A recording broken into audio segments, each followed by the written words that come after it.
আসসালামু আলাইকুম প্রিয় ভিউয়ার্স বন্ধুগণ। আমি আজকে যেখানে আছি এটা একটা রাস্তা। এটা মূলত পড়ে নওগাঁ জেলার রায়নগর থানার ৭ নম্বর একডালা ইউনিয়নের ৭ নম্বর ওয়ার্ড ঘাটাগুন গ্রামের পাশ দিয়ে এই রাস্তাটি গেছে। এটা হচ্ছে নাগর নদী। এই যে দেখেন, এটা হচ্ছে নাগর নদীর পাশ দিয়ে এই রাস্তাটা গেছে।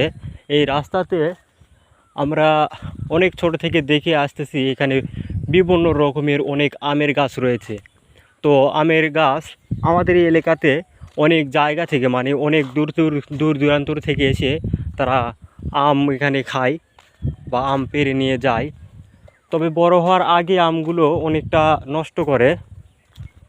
তো আপনারা চাইলে এই যে এখানে দেখো, আম পাড়তে পারবেন এবং এই মোটামুটি আমের জায়গাটা বড় আছে। দেখতে পারবেন। সুন্দর একটি জায়গা আপনারা উপভোগ করতে পারবেন। বেশি দূর না, জাস্ট আমি অল্প কিছু জায়গাতে আপনাদেরকে এই আমের গাছগুলো আমি দেখানোর চেষ্টা করতেছি। তবে আপনারা এই লোকেশানটা কোথায় তা আমি বলতেছি ভিডিওর মাঝেই। লোকেশানটা হলো নওগাঁ জেলা রানীনগর থানা ৭ নম্বর একডালা ইউনিয়ন এবং ৭ নম্বর ওয়ার্ড ঘাটাগুন গ্রাম এবং তালিমপুর গ্রামের পাশ দিয়েই এই নাগর নদী গিয়েছে। সেই নাগর নদীর উপরে যে একটা ভেরি বাঁধা আছে, সেই বাঁধের এই যে নদী, এই বাঁধের পাড় দিয়ে দুপাশ দিয়ে তোমার আম লাগানো রয়েছে। আপনারা চাইলে যে কোনো মুহূর্তে এখানে আসতে পারবেন এই আমের মৌসুমে এবং আম খেতে পারবেন এখানে।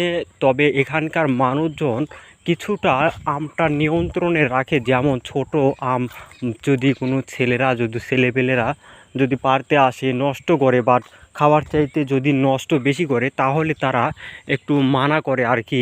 নষ্ট আম খাবে সমস্যা নাই। এখানকার মানুষের একটাই দাবি, আম খাবে কোনো সমস্যা নাই, তবে আমগুলো যাতে নষ্ট না হয় সেজন্য তারা সর্বদাই সবাইকে বলে থাকে আর কি। এখানে আমের গাছ অনেক ছোট থেকেই আমরা এই আমের গাছগুলো দেখতেছি। তবে এই আমের বাগানে একটা চমৎকার একটি কথা হলো কি, এই আমের বাগানে অনেক মিষ্টি আম রয়েছে এবং আমল রয়েছে। যারা এখানকার স্থানীয় তারা মিষ্টি আমগুলো, মানে কাঁচা মিঠা আমগুলো খেতে পারে। আজকে আমি আপনাদেরকে এমন একটা গাছ দেখাবো যে গাছের গা ফেটে আম বের হয়েছে। আসলে এটা অনেক কম সময় দেখা যায় যে গা ফেটে আম বের হয়েছে। গাছটি আপনারা দেখে রাখেন, এখানে যদি আসেন তাহলে এটা দেখতে পাবেন এবং এই গাছের আম কিন্তু কাঁচা মিঠা, যাকে আমরা গ্রাম বাংলার লোকেরা বলি কাঁচা মিঠা। কি সুন্দর একটি দৃশ্য।